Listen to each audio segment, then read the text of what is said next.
Okay, so everybody keeps asking me how I did the fireplace.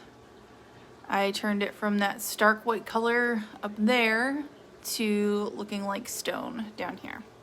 So I'm gonna show you the things that I used and then how we do it, and I'll show you on these bottom squares here what I did.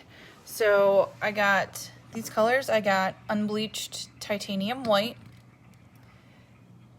Naples yellow, oops, natural gray, raw umber, and Mars black. And as you can see, they're all $4.27 at Hobby Lobby. And then I got this for $13 at Lowe's. It's clear mixing glaze, and I'll show you how we use that in a second. Then you're gonna want rags. I mean, you don't have to use rags, but I liked using the rags. This was $13 at Lowe's for a 4-pound bag of clean rags. And then I also got an artist sponge from Hobby Lobby for like $3 or $4. And I use both the sponge and the rag. So, what I'm going to do is I'm going to take a little bit of the paint to start doing the bottom row there. So I always start with the unbleached titanium white. And then you just put a little bit in the corner of your, whatever you're using.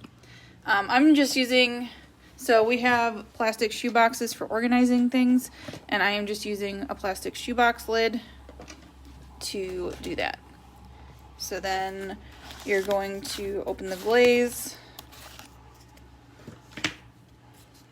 and pour some of the glaze on there. Glaze thins out the paint, and so it'll make the color lighter or darker depending on what you do. And then I'm just using this little plastic knife to mix the color with the glaze.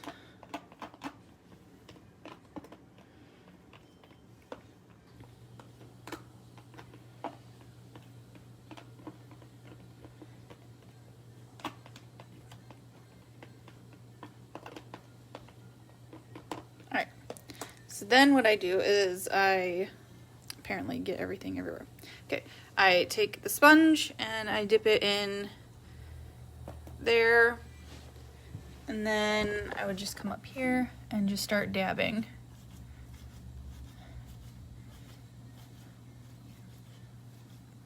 And you just get that color in there. It's the base color.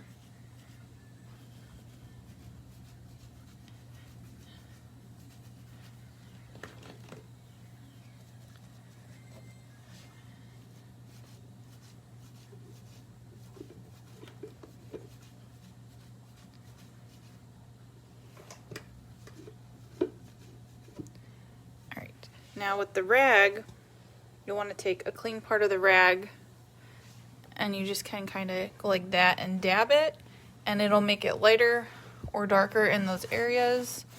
Clean that up a little. You can also go like this and wipe, and you just get like a very sheer color. I don't know if you can really see that, but that's how I get a lot of the texture, is I'll go with one color and then I'll go back in with another color. So now I'm going to take the gray,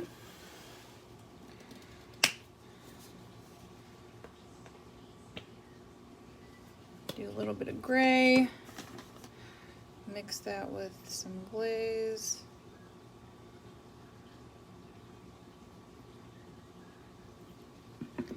Normally I would wipe this up a little bit better, but it's kind of hard because I'm doing this with one hand. So get what you get. So just mix the gray with the glaze, and then the gray is what really makes it look like stone. So I tend to use more gray than other colors, and I just dip it in the same thing because we're doing the variation of the same colors. So then you can see that goes on very thick.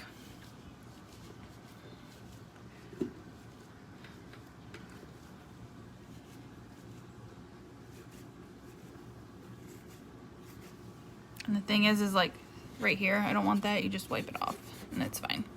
This is all water-based, so if you get it on something else, you just wash it off. Okay, so then I take the rag and I just press it in.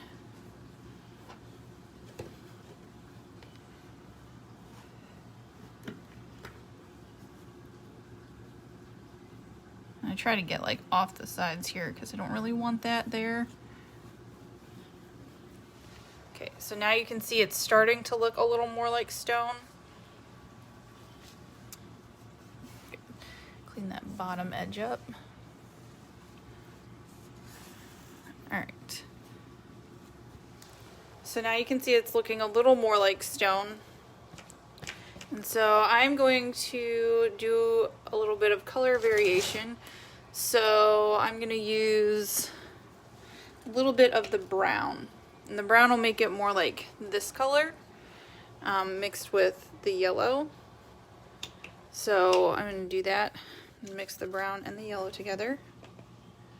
You just use a very small amount because these are just tinting the glaze that you're using. So you don't want to use like a ton. Otherwise it'll not go on as smooth. So I just mix that. And since I'm using the colors on, you know, all the same areas, I don't really care if I mix like the gray or that white together with these colors, just because I'm using pretty much all of the colors on the same things. But if you don't want to have your colors mix, then you'll want a different mixing tool and sponge and, you know, all that good stuff. I had originally tried using some greens on this part. I used some up there, but I didn't really like it, so I just wiped it off because I thought it was really ugly. Okay, so take a little bit of the yellow there, and then we're going to dab that over and just do like random spots because you don't want the whole thing to be yellow. So you can see that, and then dab the rag. And people were asking like, why do you do the sponge and the rag? Well, you don't have to if you don't want to. I just liked the way that it looked. I liked how it gave more of a variation of texture. And so you can see it's kind of looking a little more like stone, but it's still not really dark enough. So that's when I come in and I add just a touch of black. Just a little, oops, I guess I should film it, right? A little bit of black. And then some of the glaze to thin it out. And then I'm going to wipe the knife off because I don't really want the yellow mixed in with there. And then mix that together with the gray to make it like a dark gray, but also it would be like a light black, dark gray color. It's not really straight black, not really gray either though. And this is going to be very dark on the wall, so you might put it up and be like, oh my gosh. But then you dab it off and it's fine. Okay, so I'm going to actually use a different part of the sponge and just kind of dab it a little bit because I don't want too much. And then you come in here and you just kind of go like this. And these variations will make it look more like stone here in a second.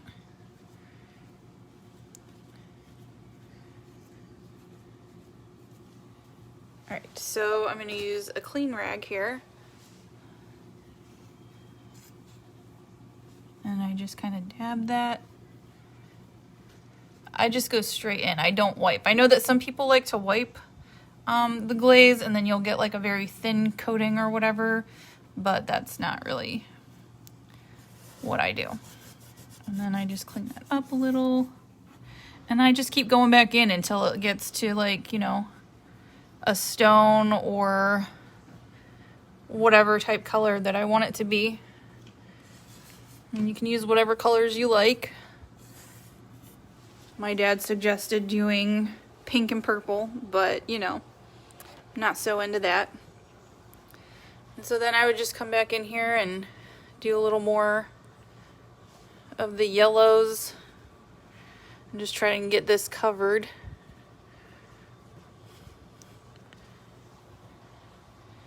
Do a little more gray.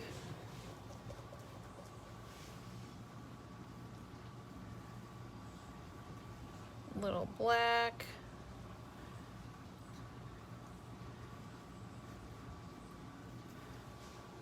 And then dab it off. And that's pretty much it. And you know, when I have two hands, I'll get in closer and get like that bottom edge and everything, but it's difficult to do while you're holding a phone. And you can let it dry and, you know, go over it a little bit more, like that one. And then just kind of dab that off. And it just gives it more texture. It looks more like stone. And you can just keep going until you get the look that you like. So there you have it. That's how I did the whole brick wall.